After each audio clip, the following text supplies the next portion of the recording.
করতে।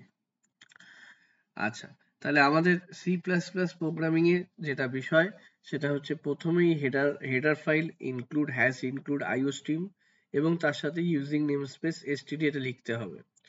তারপরে যেটা ডিক্লেয়ার করতে হয় সেটা হচ্ছে ক্লাসের নাম এবং ক্লাস ওরিয়েন্টেড যেগুলো রয়েছে, যেমন ক্লাসের ডিক্লারেশন করতে হবে।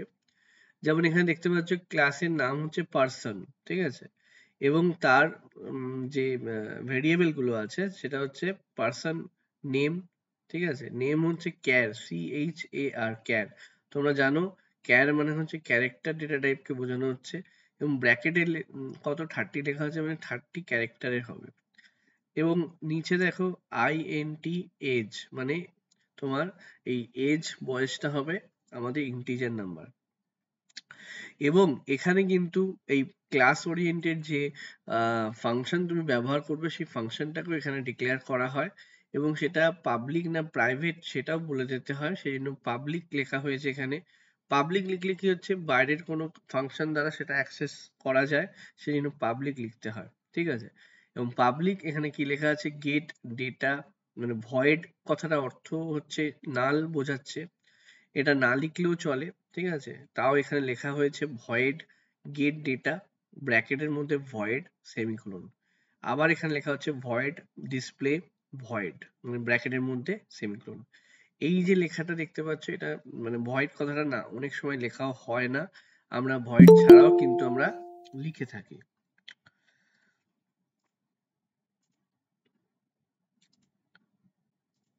ঠিক আছে, এবার আসছে আমাদের যে আমরা যেটা বলছিলাম, তাহলে আমাদের এই ফাংশনটা ডিক্লেয়ার করতে হবে গেট ডেটা গেট ডিসপ্লে। এই যে ফাংশনটা এটা ক্লাস ওরিয়েন্টেড ফাংশন, যে ক্লাস তুমি দেখতে পাচ্ছ সেই ক্লাসে ব্যবহার করা হবে। এরপরে যেটা হয় প্রত্যেকটা যে যে তুমি গেট ডেটা যে ফাংশনটা ডিক্লেয়ার করলে বা ডিসপ্লে ডিক্লেয়ার করলে ওটাকে আগে ডেসক্রাইব করতে হয়। মানে এখানে দেখতে পাচ্ছ ভয়েড পার্সন, পার্সন কারণ এটা ক্লাসের নাম, ক্লাসের নাম তোমাকে উল্লেখ করতে হবে, এবং ক্লাসের নামের আগে তোমাকে ভয়েড কথাটা ব্যবহার করতে হবে, ঠিক আছে। এবং স্কোপ, স্কোপ বলতে কি বোঝায়, স্কোপ বলতে এই যে ক্লাসের অন্তর্ভুক্ত সেটাকে বোঝাচ্ছে স্কোপ দ্বারা, ঠিক আছে। স্কোপ একটু আগে বলছিলাম যে এসটিডি যেটা আছে এটা যদি তুমি না মানে লেখো ওই লাইনটা, তাহলে কিন্তু প্রত্যেকটা ক্ষেত্রে তোমাকে এসটিডি স্কোপ তারপরে তোমাকে সি আউট সি ইন এইগুলো লিখতে হয়, ঠিক আছে। যেহেতু এই এতবার লেখা অসুবিধা সেই জন্য এটাকে প্রথমেই লেখা হয় ইউজিং নেমস্পেস এসটিডি সেমিকোলন। তো এই আমাদের পার্সনের ভিতরে গেট ডেটা আমরা ফাংশনটাকে মানে ডেসক্রাইব করছি। এই ফাংশনটা কল করলে কি হবে, ফাংশনটা কল করলে সি আউট, সি আউট হচ্ছে তোমরা জানো কোনো কিছু মেসেজকে দেখানোর জন্য ইউজ করা হয়, এবং এখানে যেটা আছে অপারেটর আছে, এটা আমাদের আউটপুট অপারেটর আছে, ঠিক আছে। এবং এন্টার, এন্টার নেম মানে এই মেসেজটা তোমাকে শো করবে। তারপর সি ইন হচ্ছে আমরা স্ক্যানএফ এর পরিবর্তে এখানে ব্যবহার করছি। দেখো আমাদের যারা আগের ক্লাস করনি তারা শুনে নাও যে আমাদের এখানে প্রিন্টএফ এর জায়গায় সি আউট ব্যবহার করা হয়, স্ক্যানএফ এর জায়গায় এখানে সি ইন ব্যবহার করা হয়। এর ফলে প্রোগ্রামটা অনেকটা কিন্তু ইজি এবং ছোট এবং ভালো লাগে, ঠিক আছে, মানে দেখবে প্রোগ্রামটা অনেক সি এর থেকে অনেকটা আপডেটেড, ঠিক আছে। এবং এখানে সি আউট দেখতে পাচ্ছ এন্টার এজ, ঠিক আছে। তো এজ এন্টার করার ক্ষেত্রে সি ইন ব্যবহার করে এজটাকে এন্টার করা হচ্ছে। এইভাবে আমরা কি করছি, গেট ডেটার মাধ্যমে আমরা প্রোগ্রামে ডেটাগুলো নেওয়া হলো, এক হচ্ছে নেম আর এক হচ্ছে এজ। এবার ডিসপ্লে যে ফাংশনটি রয়েছে সেই ফাংশনটিকেও একইভাবে void class name scope display হচ্ছে ফাংশন নেম ভয়েড, ঠিক আছে, ব্যবহার করা হয়েছে। এবং এই ফাংশনের মাধ্যমে তোমাদের সি আউট, তোমার সি আউট যেন মেসেজ শো করে, এবং সেই নেম, নেম ইকুয়াল টু এখানে কি করেছে নেমটাকে শো করেছে, এই যে নেমটা দেখতে পাচ্ছ এটা ডিসপ্লে হবে, ডবল ডবল কোটেশনের মধ্যে যেগুলো থাকে সেগুলো ডিসপ্লে হবে। আর এখানে দেখতে পাচ্ছ আর একটা তোমার ইয়ে রয়েছে অপারেটর রয়েছে আউটপুট অপারেটর, এটাকে এক্সট্রাকশন অপারেটরও বলা হয় অনেক সময়। তো তো এই অপারেটর দিয়ে কি হচ্ছে, আমাদের নেম, যে নেমগুলো তুমি ইনপুট করবে সেই নেমটা এখানে দেখাবে। তারপরে যে এজ, এজ যেটা আছে সেই এজটাও কিন্তু এখানে একইভাবে দেখাবে। তাহলে ডিসপ্লে যে ফাংশন আছে সেটার ব্যবহারটা আমরা জানলাম, এখানে গেট ডেটার যে ফাংশনটি আছে সেটার ব্যবহার জানলাম। এইভাবে কিন্তু আমরা কি করছি, দুটো ফাংশনকে ডেসক্রাইব করলাম। এই ডেসক্রাইবটা করার পরে আমাদের কি করতে হয়, মেন ফাংশনে আসতে হয়। তোমরা নিশ্চয়ই জানো সি প্রোগ্রাম মেন ফাংশন দিয়ে শুরু হয়, কিন্তু এখানে দেখতে পাচ্ছ আগেই বিভিন্ন ফাংশন লেখা হচ্ছে, ডেসক্রাইব করা হচ্ছে, ক্লাসকে তৈরি করা হচ্ছে, ফাংশন তৈরি করা হচ্ছে, তারপরে একদম শেষে গিয়ে মেন ফাংশন, তাই তো? তো এই মেন ফাংশনের কাজ হচ্ছে প্রোগ্রামটাকে রান করা, এক্সিকিউট করা। এই প্রোগ্রাম রান করতে গেলে তোমাকে অবজেক্ট তৈরি করতে হবে। এই পার্সন হচ্ছে ক্লাস নেম আর পি হচ্ছে অবজেক্ট নেম। তাহলে এই যে তুমি যখন এই গেট ডেটা বা ডিসপ্লে কল করবে, তোমাকে এখানে একটু ভুল আছে, এটা স্মল পি হবে, কারণ দুটো আলাদা হয় না, মানে স্মল পি হলে স্মল পি হবে, ক্যাপিটাল হলে ক্যাপিটাল হবে। তাহলে এখানে স্মল পি বা ক্যাপিটাল পি একই হতে হবে। তাহলে এই যে আমাদের অবজেক্টটা তৈরি করা হয়েছে সেই অবজেক্টটাই কিন্তু এখানে ব্যবহার করা হচ্ছে গেট ডেটা কে কল করার জন্য, আর ডিসপ্লে কে কল করার জন্য পি। একইভাবে আমরা কল করার ফলে যেটা আমরা রান হবে সেই আউটপুটটাই আমরা দেখতে পাবো, এবং রিটার্ন জিরোটা লিখতে হয়, তোমরা নিশ্চয়ই জানো। এবার এই সম্পর্কিত, এই প্রোগ্রাম সম্পর্কিত কিছু তথ্য এখানে তোমরা পাবে। তোমরা দেখতে পাচ্ছ slash star dot dot dot dot star slash, এটা একটা কমেন্ট স্টেটমেন্ট, তোমরা নিশ্চয়ই আগেও দেখেছো। এটা কি হয়, সি প্রোগ্রামে কিছু যদি বর্ণনা বা কোনো কমেন্ট বা মন্তব্য করতে হয়, এইটা ব্যবহার করতে হয়। মানে এটা মানে রিমার্ক বা কমেন্ট স্টেটমেন্টও বলা হয়। এটার কাজ তোমার কোনো একটা মানে বিষয়কে ডেসক্রাইব করা বা মন্তব্য বা কিছু সম্পর্কিত কিছু লেখার জন্য ব্যবহার করা হয়। প্রোগ্রামে এটা রান হয় না, কম্পাইলার এটাকে বাদ দিয়ে রান হয়, ঠিক আছে?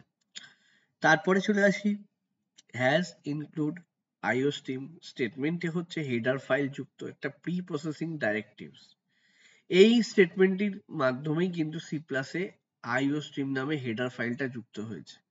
এই যে হেডার ফাইল আইওস্ট্রিম, এটা কিন্তু এখানে আমাদের যুক্ত হয়েছে, এবং এর মাধ্যমেই কিন্তু আমরা cout, cin library যে ফাংশনগুলি রয়েছে সেগুলি ব্যবহার করতে পারছি, কারণ এটার যে ফাংশন বা কাজ সেগুলো সমস্ত কিছু ওই হেডার ফাইলের মধ্যে সংরক্ষিত বা তার ভিতরে প্রি ডিফাইন করা থাকে। এবার আসছে নেম স্পেস। নেম স্পেস কেন ব্যবহার করি আমরা? নেম স্পেস হচ্ছে এই যে আমরা এখানে যে কোনো একটা প্রোগ্রাম, সেই প্রোগ্রামে আইডেন্টিফায়ার গুলোর জন্য স্কোপ করতে হয়, স্কোপ ব্যবহার করতে হয়। স্কোপ মানে ডিফাইন করতে হয়। তার নেম স্পেস স্কোপের মধ্যে আইডেন্টিফায়ার গুলোকে সংজ্ঞায়িত করার জন্য ডাইরেক্টিভ ব্যবহার করা হয়। এই যে আমরা দেখেছো ইউজিং নেম স্পেস ব্যবহার করি, এটা কি হয়, যে আইডেন্টিফায়ার গুলো আছে যেগুলো তোমাদেরকে বলছিলাম, প্রোগ্রামে যে আইডেন্টিফায়ার গুলো রয়েছে সেগুলোকে যখন আমরা সংজ্ঞায়িত করি সেক্ষেত্রে কিন্তু আমরা ব্যবহার করে থাকি, হ্যাঁ, নেম স্পেস। এবং এই নেম স্পেস এসটিডি কথার অর্থ হচ্ছে স্ট্যান্ডার্ড। এবং এই যে প্রোগ্রামে দেখবে এই যে ব্যবহার করি, এখানে নিচে দেখো লেখা আছে, এখানে এসটিডি হলো নেম স্পেস, যেখানে ANSI C plus plus standard class library গুলো সংজ্ঞায়িত করা থাকে। বর্তমানে কি সমস্ত এনসি সি প্লাস প্লাস প্রোগ্রামের ডাইরেক্টরিটি অবশ্যই যুক্ত করতে হয় এসটিডি ডাইরেক্টরিতে সংজ্ঞায়িত সমস্ত আইডেন্টিফায়ারকে বর্তমান গ্লোবাল স্পেসের অন্তর্ভুক্ত করে। মানে এখানে দেখবে এসটিডি যে কিওয়ার্ডটি ব্যবহার করে আমরা প্রোগ্রামে যে যে আইডেন্টিফায়ার আছে তাকে সমর্থন করছে, এবং সমস্ত ক্ষেত্রে এটি ব্যবহারযোগ্য বা ব্যবহার করতে সাহায্য করছে, ঠিক আছে? তাহলে এই জন্য এসটিডি ব্যবহার করা হয়। এবং ইউজিং এবং নেমস্পেস হলো সি প্লাস প্লাসে ব্যবহৃত দুটো কিওয়ার্ড। এই যে কিওয়ার্ড, এই দুটো আমরা ইউজ করি, হ্যাঁ, ইউজিং অ্যান্ড নেমস্পেস, হ্যাঁ, এই যে দুটো শব্দ এটা কিন্তু কিওয়ার্ডের মধ্যে পড়ছে, ঠিক আছে? এবার দেখো এই যে সি প্লাস প্লাস আমরা যখন ক্লাস ঘোষণা করছি এবং প্রোগ্রাম অনুসারে সেই ক্লাসের মধ্যে যে ডেটা মেম্বার, এই যে আমরা একটু আগে দেখাচ্ছিলাম, সেগুলোকে কি বলা হয়? সেগুলোকে বলা হয় ডেটা মেম্বার, ঠিক আছে, বা মেম্বার ফাংশন। আমরা একটা ক্লাসের ভিতরে যাদেরকে আমরা ডিক্লেয়ার করছি সেগুলোকে ডেটা মেম্বার বলা হচ্ছে, এবং সেই যে ফাংশনগুলো সেই ফাংশনগুলোকে বলা হয় মেম্বার ফাংশন। একটা ক্লাসের অন্তর্ভুক্ত ফাংশনকে মেম্বার ফাংশন বলা হয়ে থাকে, ঠিক আছে। তাহলে এখানে পার্সন, তাহলে এই যে মেম্বার ফাংশন কি বলছে, গেট ডেটা হচ্ছে মেম্বার ফাংশনের মধ্যে সংজ্ঞায়িত করা আছে, এবং ফাংশনটিতে সি আউট সি ইন নামে দুটো লাইব্রেরি ফাংশন ব্যবহার করা হয়েছে, যাদের প্রোটোটাইপ হচ্ছে আইও স্ট্রিম হেডার ফাইলে সংজ্ঞায়িত আছে। তাহলে আইও, এই যে আমরা আইও স্ট্রিম হেডার ফাইল এখানে সংজ্ঞায়িত করা রয়েছে। সি আউট লাইব্রেরি ফাংশনটি আউটপুট ইউনিটে কোনো কোনো তথ্য প্রদর্শন করার জন্যই ব্যবহার করা হয়, আর সিইন হচ্ছে আমাদের ফাংশনটি ব্যবহারকারীর থেকে ইনপুট নেওয়ার জন্য ব্যবহার করা হয়। এই হচ্ছে সি আউট বা সি ইন এর কাজ, ঠিক আছে। তাহলে আমরা এখানে মোটামুটি এইগুলো শিখলাম যে প্রোগ্রামগুলো লেখার ক্ষেত্রে যে গুরুত্বপূর্ণ যে স্টেটমেন্ট গুলি আছে সেখানে কেন ব্যবহার করছি সেটা, ঠিক আছে। এখানে দেখতে পাচ্ছ যে পার্সন কথাটা ব্যবহার করছি। পার্সন হচ্ছে একটা কি মেম্বার ফাংশন, মানে এটা ক্লাসের একটা মেম্বার ফাংশন। এই যে আমরা যখনই ব্যবহার করি, মানে কোনো ক্ষেত্রে আমরা যখন ফাংশনকে কল করছি তখনই কিন্তু এখানে সেই ক্লাসের নামটা উল্লেখ করতে হয়। এখানে পুরোটা দেখো ডেসক্রাইব করা রয়েছে যে গেট ডেটা বা ডিসপ্লে ফাংশন পাবলিক অংশে ঘোষণা করা হয়েছে, কারণ এগুলোর বাইরে থেকে অ্যাক্সেস করা হয়। কারণ এগুলো যখনই তুমি অ্যাক্সেস করছো তখনই কিন্তু বাইরে থেকে অ্যাক্সেস করতে হয়। পরবর্তী অংশে অ্যাক্সেস স্পেসিফায়ার, মানে এখানে যেহেতু আমরা আলোচনা করছি না, পরবর্তী ক্ষেত্রে অ্যাক্সেস স্পেসিফায়ার সম্পর্কে আমরা জানতে পারবো। আর এখানে দেখতে পাচ্ছ পি নামে একটা অবজেক্ট ঘোষণা করা হয়েছে, সেই অবজেক্টটাই গেট ডেটা বা এই ফাংশনকে কল করছে, ঠিক আছে।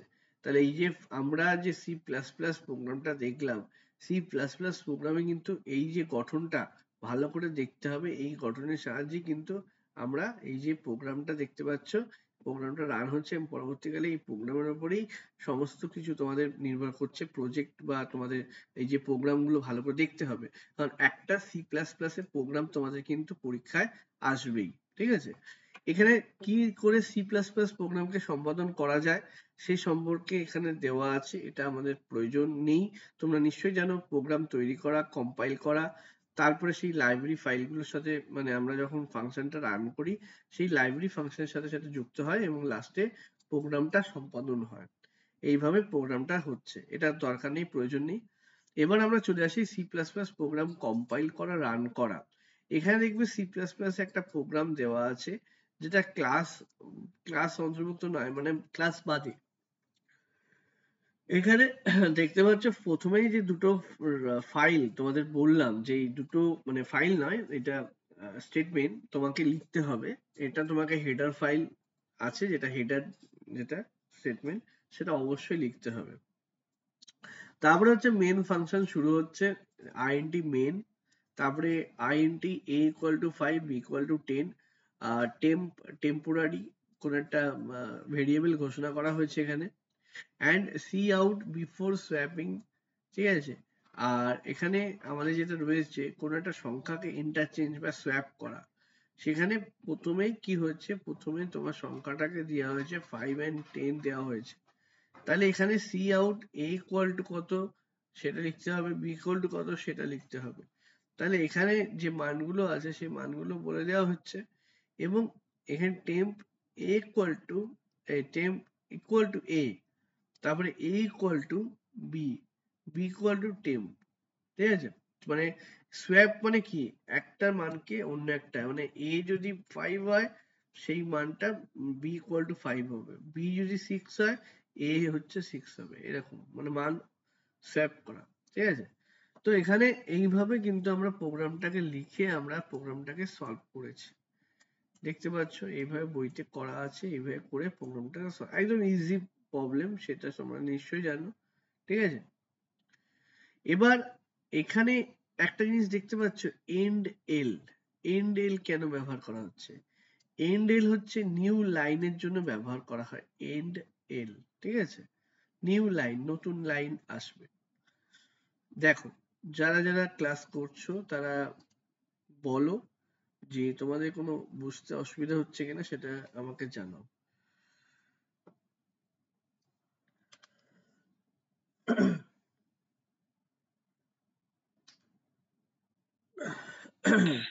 না দাদা ঠিক আছে। ঠিক আছে তো,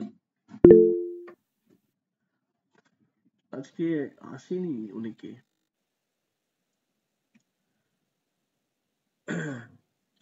আচ্ছা, তাহলে এখানে আমরা প্রোগ্রাম এগিয়ে যাচ্ছি।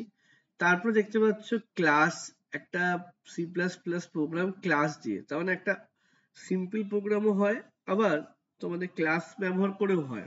আমি এই প্রোগ্রামটা আই থিঙ্ক আগের দিন করিয়েছিলাম বোর্ডে তোমাদেরকে, যেটা একটা স্টুডেন্ট, সেখানে নেম আছে, রোল আছে, টোটাল আছে, পার্সেন্টেজ আছে, ঠিক আছে। এবং এখানে পাবলিক, মানে আমাদের এখানে দুটো ফাংশন আছে, গেট ডিটেলস আর পুট ডিটেলস, ঠিক আছে। তো নিশ্চয়ই এইটুকু বুঝতে পেরেছো আগেরটা দেখার ফলে। তাহলে এখানে কটা মানে স্টুডেন্ট যে ক্লাস আছে, সেই স্টুডেন্ট ক্লাসে name, roll number, total, percentage, এই চারটে ভেরিয়েবল আছে এবং ফাংশন আছে। হ্যাঁ, এখানে মেম্বার মেম্বার রয়েছে, মেম্বার ডেটা। আর এখানে তোমরা দেখতে পাচ্ছ গেট ডিটেলস, পুট ডিটেলস। এবার আমরা এখানে যে মেম্বার ফাংশনের ডেফিনেশনটা দেখব।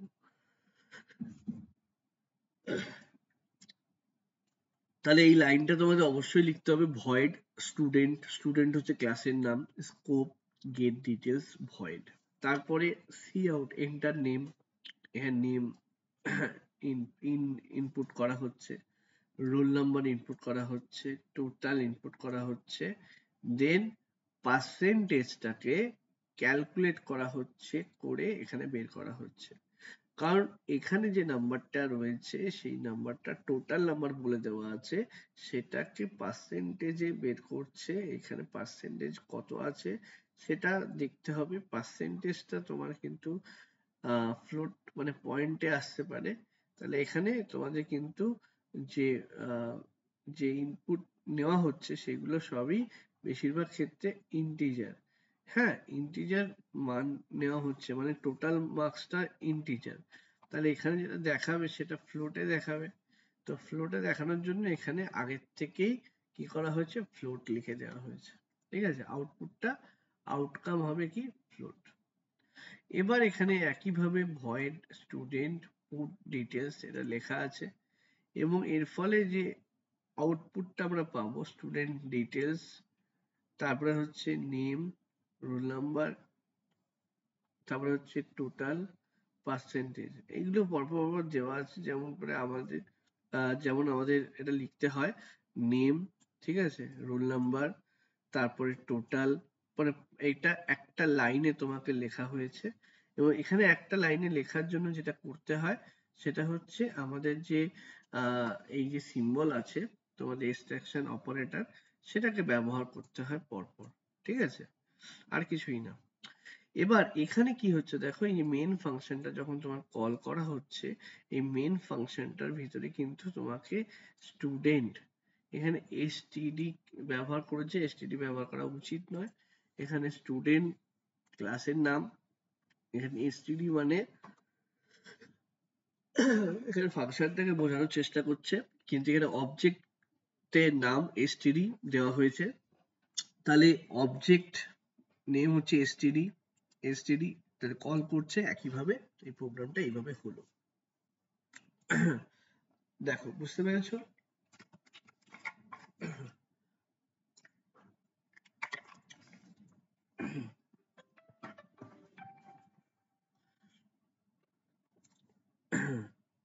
এক সেকেন্ড।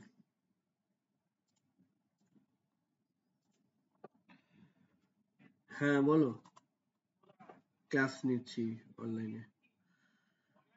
হ্যাঁ, অনলাইনে ক্লাস নিচ্ছি। হ্যাঁ, আচ্ছা আচ্ছা, ঠিক আছে। হুম। হ্যাঁ হ্যাঁ, ঠিক আছে। হুম হুম।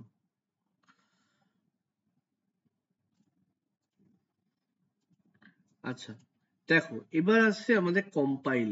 কিভাবে কম্পাইল করে, তোমরা নিশ্চয় কম্পাইল জানো কিভাবে কম্পাইল করে, এটা বলার এখানে কিছু নেই। এখানে প্রোগ্রাম যখন কোনো কিছু ভুল বা ত্রুটি হয় তখন সেখানে সিনট্যাক্স এররটা আসে, বা ওয়ার্নিং দেয় কোনো রকম যদি ভুল থাকে, সেটাকে আমাদের কারেকশন করতে হয়। কারেকশন করার পরে প্রোগ্রামটা রান হয়। ঠিক আছে, প্রোগ্রাম রান করার পরে আমাদের এক্সিকিউশন যেটা তোমরা পাচ্ছ, সেই এক্সিকিউশনের ফলে আমরা যে ইনপুটটা দিচ্ছি সেই ইনপুটের পরিপ্রেক্ষিতে আমরা আউটপুটটা পাচ্ছি এবং এন্টার কি প্রেস করলে ফলাফলটা দেখা যায়। তাহলে এইটুকু হচ্ছে আমাদের প্রোগ্রাম সম্পর্কে আমরা বললাম। এবার তোমাদেরকে দেখো আরো যেটা বলবো সেটা হচ্ছে এই সি প্লাস প্লাসে দেখবে সিতে যেমন আমরা কিছু জিনিস শিখেছিলাম, হ্যাঁ, ইনডেন্টেশন করা বা কিওয়ার্ড, সেগুলো আজকে আমরা জানবো। ঠিক আছে, দেখো ইনডেন্টেশন হলো প্রোগ্রামের লাইন বা স্টেটমেন্ট গুলো ব্যবহারকারী বোধগম্য বা সঠিকভাবে অবস্থান করা, মানে সেট করা। দেখো আজকে প্রোগ্রাম তুমি করছো, প্রোগ্রামে ইনডেন্টেশন যদি সঠিক না হয় প্রোগ্রামের ক্ষেত্রে ভুল ত্রুটি হতে পারে। ঠিক আছে, মানে আমরা যখন ভুল ত্রুটিগুলো সংশোধন করতে যাব তখন খুঁজতে অসুবিধা, ইনডেন্টেশন করা থাকলে সেই সংশোধনগুলো করতে বা বুঝতে সুবিধা হয়। বিশেষ করে ব্রাঞ্চিং স্টেটমেন্ট, লুপিং স্টেটমেন্টের ক্ষেত্রে এগুলো খুব সহজে বোঝা যায়। ঠিক আছে, তাই সি প্লাস প্লাসেও কিন্তু এই ইনডেন্টেশন সেট করা মানে করা হয়ে থাকে এবং অনেক সময় সঠিক ইনডেন্টেশন করা বা শেখা একজন প্রোগ্রামের ক্ষেত্রে খুবই প্রয়োজনীয়। ইনডেন্টেশন মানে হচ্ছে কি, একটা লাইনে যখন লেখা হয়, হ্যাঁ, কিছুটা স্পেস দিয়ে আরেকটা লাইনকে লেখা হয়। এই যে আমরা ইফ স্টেটমেন্টটি দেখতে পাচ্ছ, ইফ স্টেটমেন্টের ক্ষেত্রে যখন ইফ স্টেটমেন্টটি লেখা হয়েছে, কন্ডিশন লেখা হয়েছে, তার ট্রু স্টেটমেন্টটি কিছুটা গ্যাপ দিয়ে কিছুটা সরে গিয়ে লেখা হয়েছে, ইনডেন্টেশন এটাকেই বলা হয়। এবং এলস কথাটা ইফ এর সাথে আছে তাই একই লাইনে রাখা হয়েছে। এবং এই যে সি আউট, যেটা দুটো লাইনে যে মানে কাজ, যেটা মানে ইফ যদি ট্রু হয় তাহলে ফার্স্ট লাইনটা প্রিন্ট হবে, ইফ যদি ফলস হয় তাহলে কি হচ্ছে, সেকেন্ড লাইনটা রান হবে। এই যে জিনিসটা বোঝার জন্য, সেই জন্য আমাদের এখানে কিন্তু আলাদা করে একটুখানি ইনডেন্টেশন ব্যবহার করা হয়েছে। এটা ইফ স্টেটমেন্ট, লুপ স্টেটমেন্টের ক্ষেত্রে বেশি ব্যবহার করা হয়ে থাকে। ঠিক আছে, এবং এই বডির মধ্যে অবস্থিত স্টেটমেন্ট গুলো বডির নাম থেকে কমপক্ষে দুটো স্পেস ব্যবহার করা উচিত। ঠিক আছে, এবং এখানে নির্দিষ্ট বডির সমস্ত স্টেটমেন্ট গুলোর ক্ষেত্রে একই পরিমাণ স্পেস ব্যবহার করতে হবে, মানে একই পরিমাণেই স্পেস ব্যবহার করবে। ঠিক আছে, আচ্ছা এবার আমাদের চলে আসি এরর। এরর হচ্ছে কি, একটা আনএক্সপেক্টেড অবস্থা, মানে কন্ডিশন, যেখানে প্রোগ্রাম যখন তুমি কম্পাইল করছো, সেই কম্পাইল হওয়ার সময় কিছু বাধা বা ভুল হচ্ছে, সেই ভুলগুলোকে সংশোধন করা হচ্ছে। হ্যাঁ, সেই এরর গুলোকে আমরা ঠিক করে প্রোগ্রামটাকে রান করে থাকি। ঠিক আছে, বিভিন্ন কিওয়ার্ডকে আমরা ভেরিয়েবল হিসেবে ঘোষণা করি, সেটাও কিন্তু এরর হিসেবে আমাদের গণ্য হয়, দেখানো হয়। তাহলে এই যে আমরা বিভিন্ন এররের কথা শুনছি, তার মধ্যে হচ্ছে কম্পাইল, মানে কম্পাইল টাইম এরর বা সিনট্যাক্স এরর। অনেক সময় প্রোগ্রামিং ভাষা ব্যবহার করে যখন আমরা তৈরি করি, প্রোগ্রামের মধ্যে প্রোগ্রামিং ভাষার সঠিক নিয়মটা মানা হয় না, সেই সঠিক নিয়ম না মানার কারণে কিছু এরর আসে, সেই এররটাকে সিনট্যাক্স এরর বলা হয়। যেমন এখানে int a comma B clone দেওয়া আছে, কি হবে, প্রত্যেকটা লাইনের শেষে সেমিকোলন ব্যবহার করতে হবে। ঠিক আছে, আমরা প্রোগ্রাম করে স্টুডেন্টদের করতে দেখি, সেখানে অনেক ক্ষেত্রে দেখা যায় যে যে সেমিকোলনটা দিতে ভুলে যায়, সেমিকোলন কিন্তু অবশ্যই প্রোগ্রামে ব্যবহার করতে হবে। ঠিক আছে, সেমিকোলন, এই যে সেমিকোলনের পরিবর্তে কোলন ব্যবহার করেছে। আচ্ছা, run time error. Run time error কি, কাজের ক্ষেত্রে দেখা যায় যে কোনো কোনো ক্ষেত্রে আমরা ভুল ত্রুটি করে থাকি, মানে অনেক সময় হয় না, কোনো ভেরিয়েবলকে জিরো দিয়ে ভাগ করছি বা যে ফাইলটা নেই সেই ফাইলটা খোলার চেষ্টা করছি, মেমোরি যথাযথ ফাঁকা স্থানের অভাব আছে, এই সমস্ত ক্ষেত্রে কিন্তু আমাদের রান টাইম এরর আসে। ঠিক আছে, তারপরে আসছে স্টেটমেন্ট। স্টেটমেন্টের মধ্যে কি আছে দেখো, স্টেটমেন্ট হচ্ছে আমাদের সাধারণত, স্টেটমেন্ট বলতে একটা লাইনকে বোঝায়, প্রোগ্রামের যে নির্দেশ, মানে INT a comma b, cout, enter the value for a, এইগুলোকে আমরা স্টেটমেন্ট বলে থাকি। কিন্তু স্টেটমেন্ট আসলে প্রোগ্রামে ব্যবহৃত প্রত্যেকটি লাইনকে স্টেটমেন্ট বলা হয়, ঠিক আছে। এবং এখানে দেখতে পাচ্ছ আমাদের সিঙ্গেল স্টেটমেন্ট তো নিশ্চয়ই তোমরা জানো, সেখানে আলাদা করে কিছু বলার নেই, এক লাইন সিঙ্গেল স্টেটমেন্ট। কিন্তু এখানে কম্পাউন্ড স্টেটমেন্ট মানে যৌগিক স্টেটমেন্ট, তাকে কতগুলো ভাগে ভাগ করা হচ্ছে। হ্যাঁ, এবার এই যে কম্পাউন্ড স্টেটমেন্ট মানে যৌগিক অনেকগুলো স্টেটমেন্টকে বলা হয় কম্পাউন্ড বা যৌগিক। এবার এখানে দেখতে পাচ্ছ যে আমাদের স্টেটমেন্টের মধ্যে ব্রাঞ্চিং স্টেটমেন্ট আছে। ব্রাঞ্চিং স্টেটমেন্ট মানে কি, এখানে দেখতে পাবে ইফ দিয়ে যে প্রোগ্রামটা শুরু হয়েছে, ঠিক আছে, এবং এই যে ইফ স্টেটমেন্টটা একটা শর্তের উপর নির্ভর করে তার একাধিক স্টেটমেন্টকে মানে অবস্থান করে। মানে এখানে দেখতে পাচ্ছ ইফের একটা মান দেওয়া আছে, সেখানে যদি সত্য হয় একটা স্টেটমেন্ট হবে, মিথ্যা হয় আরেকটা স্টেটমেন্ট হবে, ঠিক আছে। মানে এটা সত্য হলে প্রথমটা আর মিথ্যে হলে পরেরটা। এই একইভাবে লুপিং স্টেটমেন্টটা কি, লুপিং স্টেটমেন্ট ব্যবহার করে, হ্যাঁ, যেসব লুপিং স্টেটমেন্ট কি হচ্ছে, মানে স্টেটমেন্টটি ব্যবহার করা শর্তের উপর ভিত্তি করে একই কাজ বারবার করানোর জন্য আমরা লুপিং স্টেটমেন্ট ব্যবহার করি। মানে একটি কাজকে একাধিকবার সম্পন্ন করার জন্য লুপিং স্টেটমেন্টটি ব্যবহার করি। এগুলো তোমরা সি প্লাস প্লাস সি তে শিখেছো, আবার সি প্লাস প্লাসে এগুলোকে রিপিট করা হচ্ছে। তারপর দেখো সি প্লাস প্লাস প্রোগ্রামিং এ ব্যবহৃত ক্যারেক্টার, কি কি ক্যারেক্টার সেট আছে, লেটার আছে, ডিজিট আছে, স্পেশাল ক্যারেক্টার আছে। এইগুলো তোমাদের একটু পড়তে হবে, এগুলো বোঝানোর কিছু নেই। কি কি ক্যারেক্টার আছে, কমা, কোলন, ব্যাকস্ল্যাশ, আন্ডারস্কোর, হ্যাঁ, কোটেশন মার্ক, অ্যাপোস্ট্রফি, হ্যাঁ, এখানে সেমিকোলন, এই যেগুলো দেখতে পাচ্ছ সেগুলো হচ্ছে সব স্পেশাল ক্যারেক্টার। আচ্ছা, এবার আসছে আমাদের টোকেন। টোকেন কথার অর্থ কি, টোকেন মানে হচ্ছে ভাষা, এই যে আমরা সি প্রোগ্রাম ভাষা ব্যবহার করছি, এখানে প্রত্যেকটি মানে শব্দ বা জ্যোতিচিহ্নকে বলা হয় টোকেন। মানে এই যে আমরা প্রত্যেক ভাষার মধ্যে সি প্লাস প্লাস ভাষাতে প্রোগ্রাম বা ক্ষুদ্র ক্ষুদ্র শব্দ বা আরো কিছু মানে পাংচুয়েশন মার্কস আছে, এইগুলো নিয়ে আমরা কি হয় একটা প্রোগ্রামকে গঠন করে থাকি। এই প্রোগ্রামের এই ছোট ছোট ক্ষুদ্র ক্ষুদ্র অংশগুলোকে টোকেন বলা হয়। টোকেন যে কোনো কিছু হতে পারে, ঠিক আছে। তাহলে এখানে টোকেন কি আছে দেখো, কিওয়ার্ড হতে পারে, ঠিক আছে, আইডেন্টিফায়ার হতে পারে, ঠিক আছে, কনস্ট্যান্ট হতে পারে, তারপরে কি বলছে স্ট্রিং হতে পারে, স্ট্রিং মানে লেখা, তারপরে আছে স্পেশাল ক্যারেক্টার, ঠিক আছে, তারপরে আছে অপারেটর।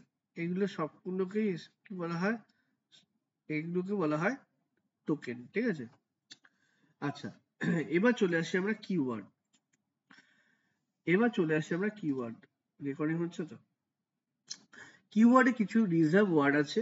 রিজার্ভ ওয়ার্ড গুলো হচ্ছে যে নির্দিষ্ট শব্দ বহন করে এরকম কিছু ওয়ার্ডকে আমরা কিওয়ার্ড বলি, যেগুলো আমাদের সবসময় কি হয় মানে এগুলো একটা অর্থ বহন করে প্রোগ্রামে, এবং এইগুলোকে আমরা কোনো ভেরিয়েবলের নাম ঘোষণার সময় আমরা ব্যবহার করতে পারি না, সেগুলোকে কিওয়ার্ড বলা হয়। দেখতে পাচ্ছ কিছু কিওয়ার্ড এখানে দেওয়া আছে, দেখো একটু, আমি একটু জল খাই।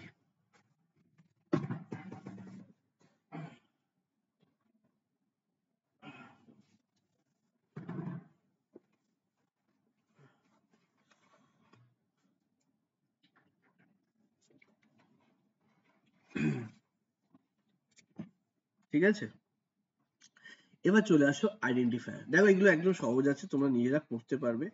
আইডেন্টিফায়ার হচ্ছে সি প্লাসে প্রোগ্রামে ব্যবহৃত বিভিন্ন চলরাশি, অ্যারে, ফাংশনের নাম, এইগুলোকে আমরা আইডেন্টিফায়ার বলে থাকি। আইডেন্টিফায়ার নামের প্রথম অক্ষর সবসময় বর্ণ বা অ্যালফাবেট হয়। নামকরণের ক্ষেত্রে কিওয়ার্ড ব্যবহার করা হয় শব্দ, ঠিক আছে। মানে এই সরি, নামকরণের ক্ষেত্রে কিওয়ার্ড ব্যবহার করা যাবে না, ঠিক আছে। মানে আমরা জানি, আমরা সবসময় দেখবে আমাদের বলা হয় যে ভেরিয়েবল বা কোনো আইডেন্টিফায়ার যখন আমরা ঘোষণা করি, কোনো কিওয়ার্ড ব্যবহার করতে পারবে না। তুমি তুমি অ্যালফাবেট ব্যবহার করতে পারো, কিন্তু সেখানে কোনো রকম কিওয়ার্ড মানে কোনো এই যে কিওয়ার্ড গুলো আছে সেই কিওয়ার্ড তুমি ব্যবহার করতে পারবে। যেমন নিউ, নিউ কিওয়ার্ড আছে, সুইচ আছে, ট্রাই আছে, ইউনিয়ন, ভয়েড, এগুলো আমরা কখনোই ভেরিয়েবল ঘোষণা করার সময় আমরা ইউজ করতে পারি না। ঠিক আছে, ক্লাস এগুলো সব কিওয়ার্ড। মানে আইডেন্টিফায়ার মানে হচ্ছে আমরা যখন যে কোনো চলরাশি, অ্যারে, ফাংশনের নাম এইগুলো যখন আমরা ঘোষণা করি সেগুলোকে আইডেন্টিফায়ার বলা হয়। এবং আইডেন্টিফায়ার আর একটা নিয়ম আছে, এখানে আমরা যখন নামকরণ করি সেখানে ছোট হাতের, বড় হাতের, সংখ্যা, বিভিন্ন রকম চিহ্ন ব্যবহার করতে পারি, কিন্তু মনে রাখতে হবে যে আমরা সবসময় অ্যালফাবেট দিয়ে শুরু হতে হবে। এখানে দেখো কিছু দেওয়া আছে এক্সাম্পল, এগুলো হচ্ছে সব সঠিক বলতে পারো।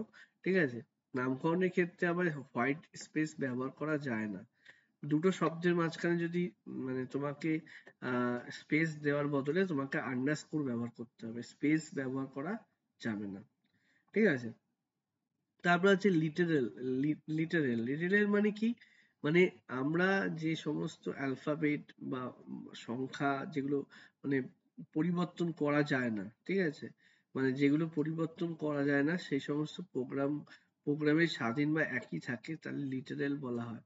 অনেক সময় এই যে আমরা বলি না যে a=5 বা নেম ইকুয়াল টু, মানে একটা নির্দিষ্ট মানকে আমরা বলে দিই, সেটাকে বলা হয় লিটারেল, যেগুলো পরিবর্তনশীল নয়, যে মানগুলো পরিবর্তনশীল নয়। ঠিক আছে, পাংচুয়েটার কি? পাংচুয়েটার হচ্ছে ইংরেজি ভাষার মতো সি প্লাস প্লাসে, হ্যাঁ, বিভিন্ন পাংচুয়েশন ব্যবহৃত হয়। পাংচুয়েশন মানে তুমি জানো, যেখানে আমরা এরকম ফার্স্ট ব্র্যাকেট, সেকেন্ড ব্র্যাকেট, এখানে নিচে দেখতে পাচ্ছ দেওয়া আছে যে ফার্স্ট ব্র্যাকেট, সেকেন্ড ব্র্যাকেট, এগুলো হচ্ছে সব পাংচুয়েশন। ইনস্ট্রাকশন, যে ইনস্ট্রাকশন গুলো আছে সেই ইনস্ট্রাকশন গুলো দেখতে পাচ্ছ, বিভিন্ন টাইপ আছে, ইনপুট আউটপুট আছে, অ্যারিথমেটিক আছে, কন্ট্রোল আছে। কন্ট্রোল কোনটাকে বলছে? এই ফর স্টেটমেন্টটাকে কন্ট্রোল বলছে। ঠিক আছে, তাহলে এখানে বিভিন্ন টাইপের ইনস্ট্রাকশন গুলো আমরা ইউজ করে থাকি প্রোগ্রামে। আশা করি বুঝতে পারছো। আচ্ছা, এবার এই যে আমরা এতক্ষণ ধরে বলছিলাম যে ধ্রুবক বা তার শ্রেণীবিভাগ, দেখো কনস্ট্যান্ট বা তার ক্লাসিফিকেশন। কনস্ট্যান্ট মানে যে সমস্ত আইডেন্টিফায়ার মান পরিবর্তন হয় না, মানে ধ্রুবক বা কনস্ট্যান্ট একই থাকে। ঠিক আছে, যেমন এখানে কনস্ট্যান্টকে কটা ভাগে ভাগ করা যেতে পারে? ঠিক আছে, এখানে দেখতে পাচ্ছ তিনটে ভাগে আছে, নিউমেরিক, ক্যারেক্টার আর আছে ব্যাকস্ল্যাশ। মূলত আমরা দু ধরনের দেখে থাকি, একটা নিউমেরিক, একটা ক্যারেক্টার। নিউমেরিকের ক্ষেত্রে integer constant, real constant. Character ক্ষেত্রে সিঙ্গেল ক্যারেক্টার আছে, আর একটা কি আছে, স্ট্রিং অফ কনস্ট্যান্ট আছে। তাহলে এই দুটো করে আমাদের কিন্তু মানে ভাগ আছে, ক্যারেক্টারের দুটো ভাগ, নিউমেরিকের দুটো ভাগ, আর ব্যাকস্ল্যাশ ক্যারেক্টার আলাদা। এবার আমরা দেখো স্ট্রিং। স্ট্রিং কি? আচ্ছা, এই যে দেখতে পাচ্ছ ভাগগুলো সম্পর্কে ইতিমধ্যে একাদশ শ্রেণীতে তোমরা জেনেছো, এখানে আলাদা করে কিচ্ছু আসে না, জাস্ট জানার জন্য এটা পড়া। ঠিক আছে, এইগুলো একাদশ শ্রেণীতে আছে, সি প্লাস প্লাস এর ক্ষেত্রে আবার রিপিট করেছে। এই স্ট্রিংও তাই। স্ট্রিং কি? স্ট্রিং হচ্ছে সি প্লাস প্লাসে আমাদের ইনবিল্ট স্ট্রিং, আমাদের দেখেছো সেখানে কি হয়, এখানে একাধিক ক্যারেক্টারকে যুক্ত করে স্ট্রিং তৈরি হয়। C plus plus programming inbuilt string type সমর্থন করে না। তাই পূর্বে সি তে যে স্ট্রিং এর যে স্ট্রিং গুলি আছে সেগুলো সঞ্চয় বা পরিচালনা করতে নাল, টার্মিনেট ক্যারেক্টার, হ্যাঁ, অ্যারে আমরা ব্যবহার করে থাকি। এই ধরনের ক্ষেত্রে কি হয়, সি তে যে আমাদের ব্যবহার করা হয় সেই মানে স্ট্রিং উপস্থাপনাকে আমরা কিন্তু এখানে ব্যবহার করার জন্য আমাদের এখানে কি করতে হচ্ছে, সি স্ট্রিং কে অপারেশনটাকে আর জটিল করে দিচ্ছে। সেই জন্য এখানে কিন্তু আমাদের স্ট্রিং যে মানে মেম্বার ফাংশন আছে তার একটা নিজস্ব স্ট্রিং ক্লাস সংজ্ঞায়িত করতে হয়। ঠিক আছে, সেটা আমরা দেখবো কিভাবে করতে হয়। তো এখানে দেখবে দেওয়াই আছে, দেখবে সি প্লাস প্লাস নতুন ধরনের স্ট্রিং ক্লাস ব্যবহৃত হচ্ছে। ক্লাসটা প্রচলিত সি স্ট্রিং এর ধারণা থেকে আরো উন্নত। ঠিক আছে, এটা আমরা দেখব কিভাবে আমরা ব্যবহার করছি, যে স্ট্রিংটে সেটা আমাদের সি এর থেকে কিন্তু আলাদা সেটা বলছে। ঠিক আছে, এবার আমাদের দেখে নাও যে কনস্ট্যান্ট তো আমাদের অল্প একটু ছিল, এখানে ভেরিয়েবলের কথাও কিন্তু এখানে বলা আছে। ভেরিয়েবল মানে আমাদের চলরাশি, যে আইডেন্টিফায়ারের যে মানগুলো আমরা সংরক্ষণ করি সেইগুলো পরিবর্তন হয়, কারণ চলরাশির মান পরিবর্তনশীল। আমরা যখন ভ্যালুগুলো লিখে থাকি সেই ভ্যালুগুলো পরিবর্তনশীল। দুটো সংখ্যার মান যখন আমরা লিখি, লেখার জন্য যখন আমরা ভেরিয়েবল ঘোষণা করি, দুটো ভেরিয়েবলের মান ঘোষণা হয়ে যাওয়ার পর কিন্তু আমরা কি করি, আমাদের এখানে কিন্তু যে চলরাশিগুলো রয়েছে সেই চলরাশিগুলো মান পরিবর্তনশীল হয়। মানে আমরা কোনো একটা প্রোগ্রামে যদি একটা মান ডিক্লেয়ার করি, সেই ডিক্লেয়ার মানে ব্যবহার করি, সেটা পরবর্তী ক্ষেত্রে অন্য কোনো ফাংশনে কিন্তু প্রোগ্রামে কিন্তু সেটা পরিবর্তন হতে পারে। তাই চলরাশি কিন্তু এই যে ভেরিয়েবল কিন্তু সবসময় পরিবর্তনশীল। এবং চলরাশির নাম হিসেবে কিওয়ার্ড ব্যবহার করা যাবে না। চলরাশির নামের কোনো স্পেস মধ্যে স্পেস বা ফাঁকা স্থান দেওয়া যাবে না। আন্ডারস্কোর ব্যবহার করা যেতে পারে, লেটার বা অ্যালফাবেট ব্যবহার করতে পারো। এবং অ্যাক্সিস সি প্লাস প্লাস অনুসারে কি বলছে, চলরাশির নামের সর্বোচ্চ 31টি ক্যারেক্টার নেওয়া গেলেও সর্বাধিক 8টা ক্যারেক্টার, হ্যাঁ, আমাদের নেওয়া বাঞ্ছনীয়। ঠিক আছে? এবং এখানে নামের ক্ষেত্রে ছোট বড় মধ্যে কোনো পার্থক্য আমাদের এখানে কিন্তু পার্থক্য বিদ্যমান। আমি বললাম না, পি ছোট হাতের যদি লেখো আর বড় হাতের পি, এটার মধ্যে দুটোর মধ্যে তফাৎ আছে। ঠিক আছে? তাহলে অবশ্যই কিন্তু এটা মেনটেন করতে হবে। দেখে নাও এখানে কিছু ভ্যালিড ইনভ্যালিড দেওয়া আছে। এটা ভ্যালিড ভেরিয়েবল, এখানে ইনভ্যালিড, এটা একটা কিওয়ার্ড। ঠিক আছে? এখানে দেখতে পাচ্ছ ভুল আছে, ইনভ্যালিড, কারণ এখানে ডলার সিম্বল ব্যবহার করা হয়েছে। এখানে স্পেস চলরাশির মান ব্যবহার করা যাবে না। হয়েছে? এবার চলে আসি ডেটা টাইপ।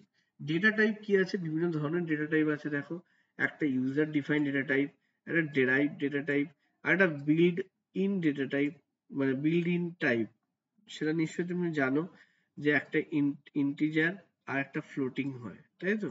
আমাদের আর একটা ডেটা টাইপ হয় ভয়েড। তাহলে আমাদের 1 2, হ্যাঁ, তিনটে হয়, একটা ইউজার ডিফাইন ডেটা টাইপ, একটা বিল্ড ইন, আর একটা ডেরাইভ। এবার এখানে দেখতে পাচ্ছ ইউজার ডিফাইনের ক্ষেত্রে স্ট্রাকচার, ইউনিয়ন, ক্লাস, হ্যাঁ, ইনুমিনেশন। আর বিল্ড ইনের মধ্যে ইন্টিগ্রাল, হ্যাঁ, ভয়েড আর ফ্লোট।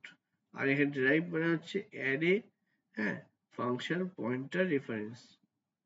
আচ্ছা, এখানে দেখতে হবে বিল্ড ইনের ক্ষেত্রে এখানে দেওয়াই আছে অলরেডি, তোমরা জানো যে এখানে ডেটা টাইপ বলতে আইএনটি কে বোঝানো হয়। ঠিক আছে? আইএনটি ডেটা টাইপ কে বোঝানো হয়। এখানে ফ্লোট আর ডবল আছে। আইএনটি মানে তোমরা পূর্ণ সংখ্যা বা ধনাত্মক সংখ্যাকে বোঝো। আর ফ্লোট মানে কি হচ্ছে, দশমিক সংখ্যা, দশমিক বিন্দু যুক্ত সংখ্যাকে বোঝায়। ঠিক আছে? আর ক্যার মানে হচ্ছে একটি মাত্র ক্যারেক্টারকে বোঝানোর জন্য ব্যবহার করা হয়। এখানে দেখো তোমাদের যে সাইন বা আনসাইন দুটোই দেওয়া আছে। হ্যাঁ, কত জায়গা নিচ্ছে, 16 বিট জায়গা নিচ্ছে, 32 বিট জায়গা, সেই জায়গাগুলো মনে রাখতে হবে। আর এখানে সি প্লাস প্লাসে আমরা দেখেছি ভয়েড টাইপ ব্যবহৃত হয়। ভয়েড টাইপ ব্যবহার হয় কখন হয় দেখো, যখন কোনো ফাংশন কোনো ভ্যালু রিটার্ন করে না তখন ভয়েড টাইপ ব্যবহার করা হয়। তোমরা অনেকেই প্রশ্ন করো যে স্যার ভয়েড কেন ব্যবহার করা, এই হচ্ছে কারণ। যখন কোনো ফাংশন কোনো মান রিটার্ন করে না তখন ভয়েড ব্যবহার করতে হয়। ফাংশনে ফাঁকা বা কোনো আর্গুমেন্ট প্যারামিটার যদি না থাকলে সেখানে কিন্তু আমরা ভয়েড ব্যবহার করি। জেনেরিক পয়েন্টার ঘোষণার জন্য ভয়েড ব্যবহার করা হয়ে থাকে। দেখো, তাহলে আমাদের ভয়েডের ব্যবহার দেওয়া আছে। এবার আমাদের এই প্রোগ্রামে দেখবে চলরাশিগুলো ঘোষণা করা। এই যে প্রোগ্রামে যখন আমরা প্রোগ্রাম ব্যবহার করি, একটা স্কোপের শুরুতে চলরাশিগুলো ঘোষণা করা দরকার। হ্যাঁ, স্কোপ মানে কি, একটা এই দেখালাম যেমন প্রোগ্রামে কি হয়, একটা অঞ্চলকে, হ্যাঁ, সেই অঞ্চলকে স্কোপ বলা হয়। ঠিক আছে? চলরাশিটি প্রোগ্রামে যে স্থানে ব্যবহৃত হচ্ছে তার আগে এটা ঘোষণা করতে হয়। ঠিক আছে? যেমন এখানে দেখবে আমাদের প্রোগ্রামটা লেখা হয়েছে এবং প্রোগ্রামে কি হচ্ছে, এই যে আমরা যখন একটা জায়গায় আমরা এটাকে লিখছি, এই অঞ্চলটা কি, এটা ফরের স্কোপ বলা হয়। এই যে এই দুটো লাইন কিন্তু ফরের মধ্যে অন্তর্ভুক্ত, ঠিক আছে, এটাকেও কিন্তু আমরা স্কোপ এইভাবে বুঝে থাকি। দেখো এবার আসছে কি, এবার এইগুলো আসছে অ্যারে, এগুলো আর কি আছে, আর বিভিন্ন ডেটা টাইপ গুলো রয়েছে এখানে। উদাহরণ হিসেবে ডেরিভেটেড ডেটা টাইপ আছে যেগুলো আমাদের মূল ডেটা টাইপ থেকে উদ্ভূত, মানে যেগুলো তৈরি করা হয়, যেমন অ্যারে, অ্যারে তৈরি করা হয়, তারপরে ফাংশন তৈরি করা হয়। অ্যারে তো নিশ্চয়ই জানো যে অ্যারে কিভাবে তৈরি করা হয়, এই যে অ্যারে, আমাদের array data type, array string data type. তারপর ফাংশন, ফাংশন ব্যবহার করা হয়, ঠিক আছে। মানে বর্তমান এবং অনেকগুলো উন্নতির সাথে সাথে আমাদের কি সি প্লাস প্লাস এর ফাংশনটাও উন্নত হয়েছে। তাহলে এই যে এইগুলো একটু পড়তে হবে। ইউজার ডিফাইন্ড ডেটা টাইপ, অনেক সময় নির্দিষ্ট কোনো প্রাথমিক ডেটা টাইপ দিয়ে আমরা কোনো বিষয় বা বস্তু বা এন্টিটিকে সাময়িকভাবে প্রকাশ করা, হ্যাঁ, যায় না। সেক্ষেত্রে কি হয়, আমাদের ইউজার ডেটা টাইপ ব্যবহার করতে হয়। হ্যাঁ, ইউজার ডেটা টাইপ কি হচ্ছে, যে এখানে আমাদের যে তথ্যগুলো আছে সেগুলো ব্যবহার করা হয়, ঠিক আছে। মানে আমাদের প্রাথমিক ডেটা টাইপ গুলোকে দিয়ে একটা নতুন একটা আমাদের কি তৈরি হয়। আচ্ছা তোমরা আছো তো অনলাইন? বুঝতে পারছি না কাদের সাথে কথা বলছি। হ্যাঁ দাদা, হ্যাঁ। একটু মাঝে মধ্যে সারা শব্দ দাও। আচ্ছা হ্যাঁ দাদাই আছে। আচ্ছা আচ্ছা। তো এই যে ডেটা টাইপ গুলো তৈরি করা হচ্ছে, সেগুলো কি হচ্ছে, আমাদের নতুন করে একটা যৌগিক ডেটা টাইপ তৈরি করা হয়, ঠিক আছে। তাহলে দেখ, এই যে আমাদের যেগুলো রয়েছে এইগুলো কিন্তু প্রাথমিকভাবে দেখ সব ক্লাস 11 এ ছিল, একাদশ শ্রেণীতে ছিল। এইগুলো কিন্তু পড়তে হবে, এইটাও দেখবি ক্লাস 11 এ ছিল, ঠিক আছে। এইগুলো তোরা একটু কমপ্লিট কর, ঠিক আছে। এগুলো আর বেশি কিছু নেই, ঠিক আছে। আমার এই ক্লাসে এতটাই আমি আজকে তুলেছি। যেমন এখানে দেখবি মানগুলো অনেক সময় এটাকে কি বলা হয়, আমাদের এই ধরনের ডেটা টাইপ গুলোকে হচ্ছে এক ধরনের ব্যবহারকারী বর্ণিত ডেটা টাইপ, মানে মানগুলো আগের থেকে বলে দেওয়া হয়। যেমন উইকের কি কি মান হতে পারে, এগুলো আগের থেকে বলে দেওয়া হয়, ঠিক আছে। তাহলে কালার, কালার কি হতে পারে, কি কি কালার, সেগুলো আগের থেকে। শেপ কি কি হতে পারে, আগের থেকে। মানে এর যে মান, সেই মানগুলোকে বলে দেওয়া হয়, সেগুলোকেই বলা হয় এই যে ইনুমারেশন, ঠিক আছে। এই যে যখন আমরা ডেটা টাইপটা ডিক্লেয়ার করি তখনই কিন্তু এই নির্দিষ্ট কতগুলো মান দেওয়া হয়ে থাকে, সেই ডেটা টাইপের মানগুলো সেখান থেকেই নির্বাচিত বা নির্ধারিত হয়ে থাকে, ঠিক আছে। নিজস্ব নিজস্ব এখানে দেখবি ব্যাকগ্রাউন্ড ব্লু, ঠিক আছে। এখানে ব্যাকগ্রাউন্ড 7 মানে এখানে এরর আসবে, ঠিক আছে। কারণ হচ্ছে ব্যাকগ্রাউন্ড তো 7 নয়, যে মানটা দেওয়া আছে ব্লু, সেই ব্লু সেটা আছে, সেটা হবে, ঠিক আছে। এরকম ভাবে আমাদের কিন্তু এখানে দেখতে পাচ্ছ যে ডেটা টাইপটা আমাদের বর্তমান, ঠিক আছে। এতটাই স্ক্যান করেছি আমি। দেখো এই এত যে পেজটা আমি পড়ালাম, তোমাদের এখান থেকে কোনো প্রশ্ন থাকলে আমাকে বলো।